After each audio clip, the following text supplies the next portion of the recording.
श्री राम अनंत है और अनंत है उनकी कहानी रामायण।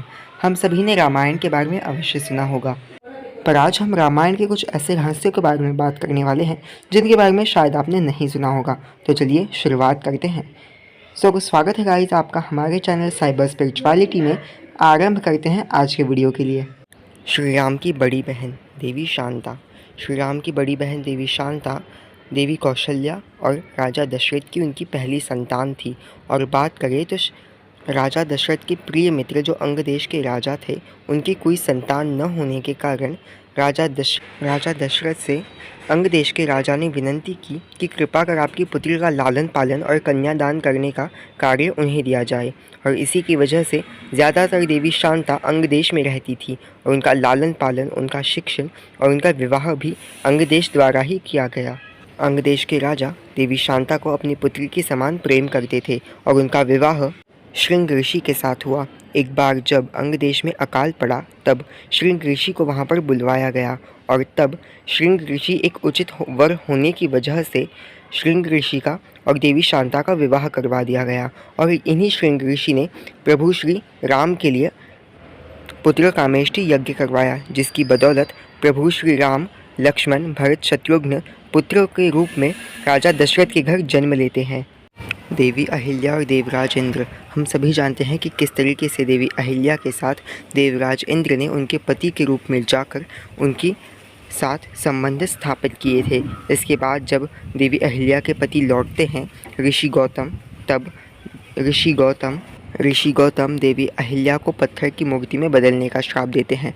परंतु जो चीज़ हमसे छुपाई जाती है वो चीज़ ये है कि इसी के साथ साथ ऋषि गौतम देवराज इंद्र को भी श्राप देते हैं कि उनके टेस्टिकल्स यानी कि उनके अंडकोश उसी क्षण धरती पर गिर जाएंगे, जिसके बाद देवराज इंद्र अपने पुरुषत्व को खो देंगे।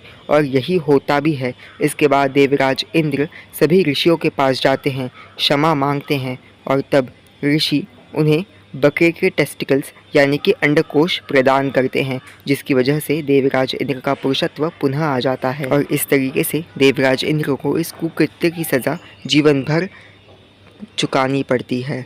लक्ष्मण ने किया अपने ही जमाता का वध। बात करें तो लक्ष्मण जी शेषनाग के अवतार हैं और इंद्रजीत रावण का पुत्र है। इंद्रजीत का विवाह एक नाग कन्या से हुआ था जो कि कोई और नहीं शेषनाग की पुत्री थी। और शेषनाग ने ही लक्ष्मण के रूप में धरती पर अवतार लिया था। और राम और रावण के युद्ध में शेषनाग अर्थात लक्ष्मण ने ही मेघनाद का वध किया था, जो कि शेषनाग यानी कि लक्ष्मण जी के जमाता लगते थे। श्री राम ने दिया अपने ही भाई लक्ष्मण को मृत्युदंड। इस कथा के बारे में हमें तब पता चलता है जब प्रभु श्री राम को अपना कार्यकाल पूरा हो जाने के बाद धरती को त्याग कर पुनः एक बार वैकुंठ में जाना था। तब भगवान विष्णु अर्थात प्रभु श्री राम को मिलने वहाँ पर यमराज आते हैं। यमराज एक संत के रूप में अयोध्या में प्रकट होते हैं और इसके बाद प्रभु श्री राम से मिलने जाते हैं। श्री राम समझ जाते हैं कि वो यमराज हैं और तब यमराज कहते हैं कि उन्हें एक कक्ष में उनके साथ कुछ गुप्त संदर्भ में बात करनी है और इस बीच अगर कोई भी आया तो आपको उन्हें मृत्युदंड देना होगा। ये वचन यमराज प्रभु श्री राम से लेते हैं और तब प्रभु श्री राम ये वचन दे भी देते हैं। वो चाहते थे कि ऐसा कुछ ना हो, इसलिए वो स्वयं लक्ष्मण को ही उस जगह की उस कक्ष की पहरेदारी के लिए रख देते हैं। तब श्री राम और यमराज कक्ष के अंदर गुप्त संदर्भ में बातें कर रहे थे और यमराज बता रहे थे कि अब आपको धरती को त्याग कर वैकुंठ में आना होगा क्योंकि अब आपका वक्त ख़त्म हो चुका है। और उस तरफ लक्ष्मण जी जहाँ पर पहरा दे रहे थे वहाँ पर ऋषि दुर्वासा आ जाते हैं और वहाँ पर ऋषि दुर्वासा को देख लक्ष्मण जी उन्हें प्रणाम करते हैं। ऋषि दुर्वासा अत्यंत चिंतित और क्रोधित थे। तब ऋषि दुर्वासा कहते हैं कि मुझे प्रभु श्री राम के साथ वार्तालाप करना है और वो उसी क्षण उस कक्ष में जाना चाहते थे, परंतु श्री राम आज्ञा थी कि उस कक्ष में कोई ना आए। और लक्ष्मण जी न श्री राम की आज्ञा को टाल सकते थे न ऋषि के अनुरोध को। महर्षि दुर्वासा जो अपने श्राप के लिए अत्यंत लोकप्रिय है। और बात करें तो ऋषि दुर्वासा की वजह से ही समुद्र मंथन हुआ था, उनकी श्राप की वजह से।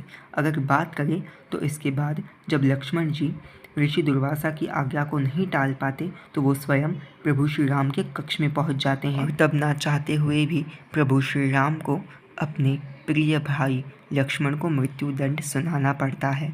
और इसके बाद लक्ष्मण जी सरयू नदी में अपनी देह को त्याग देते हैं और शेषनाग के रूप में नदी से निकलकर वैकुंठ में पहुंच जाते हैं। और इसके बाद कुछ वक्त बाद ही प्रभु श्री राम, भरत और शत्रुघ्न ये तीनों भी जल समाधि ले लेते हैं और राम जी अपने वास्तविक रूप विष्णु रूप में गरुड़ के ऊपर विराजमान होकर, भरत जी जो कि शंख का, पंचजन्य शंख का अवतार थे, वो शंख के रूप में, और शत्रुघ्न जी अपने सुदर्शन रूप में वैकुंठ को लौट जाते हैं और पीछे रह जाते हैं चिरंजीवी। हमारे हिंदू पौराणिक ग्रंथों में सप्त चिरंजीवियों का वर्णन मिलता है, जो कि 7 ऐसे चिरंजीवी हैं जो कि कलयुग के अंत तक रहेंगे। और रामायण के अंदर ही 3 महाचिरंजीवियों का उल्लेख आता है। सबसे पहले जो कि महर्षि परशुराम है, जो कि श्री राम के ही पूर्व अवतार है। और उनके बाद आते हैं हनुमान जी, जो कि श्री राम के अनन्य भक्त हैं, जो राम जी के जाने के बाद भी राम नाम का प्रचार करते हैं। और कलयुग के अंत में वो भी कल्कि रूप में प्रभु श्री राम का दर्शन करेंगे। और उसके बाद आते हैं विभीषण जी, जो कि प्रभु श्री राम के एक और अनन्य भक्त हैं, जो कि कलयुग के अंत तक जीवित रहेंगे।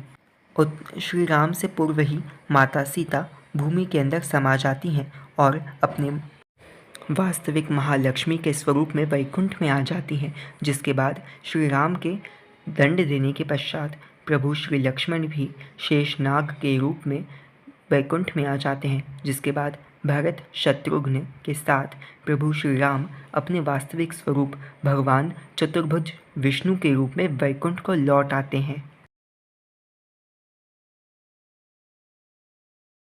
शंभुक वध, जब जब प्रभु श्री राम के ऊपर कोई भी विवाद उठता है तब तब शंभुक वध के बारे में जिक्र होता ही है। तो चलिए पहले इस कथा को जान लेते हैं।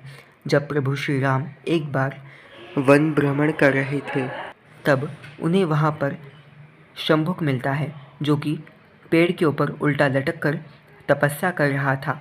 तब प्रभु श्री राम उसके पास जाते हैं और पूछते हैं कि तुम्हारी इस कठोर तपस्या का आखिर क्या उद्देश्य है। तब शंभुक उन्हें कहता है कि वो संपूर्ण त्रिभुवन में सारी दुनिया के ऊपर राज करना चाहता है, वो सारी दुनिया को जीतना चाहता है और सर्वत्र अपने साम्राज्य को बड़ा करना चाहता है।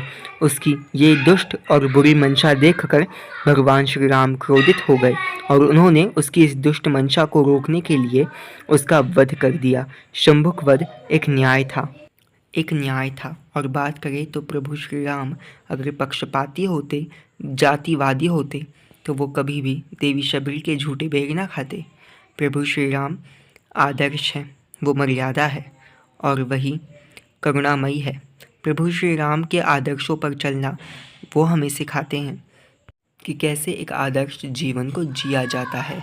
आज हमने जाना प्रभु श्री राम की बहन के बारे में, आज हमने जाना इंद्र को मिले श्राप के बारे में, आज हमने जाना लक्ष्मण जी और इंद्रजीत के रिश्ते के बारे में, आज हमने जाना कैसे लक्ष्मण जी ने, प्रभु श्री राम ने, भरत जी ने, शत्रुघ्न जी ने और माता सीता ने देह का त्याग कर धरती का त्याग किया और वैकुंठ को लौट गई। आज हमने जाना कि किस तरीके से प्रभु श्री राम ने शंभुक का वध कर न्याय किया। सो गाइज, आज की वीडियो के लिए बस इतना ही।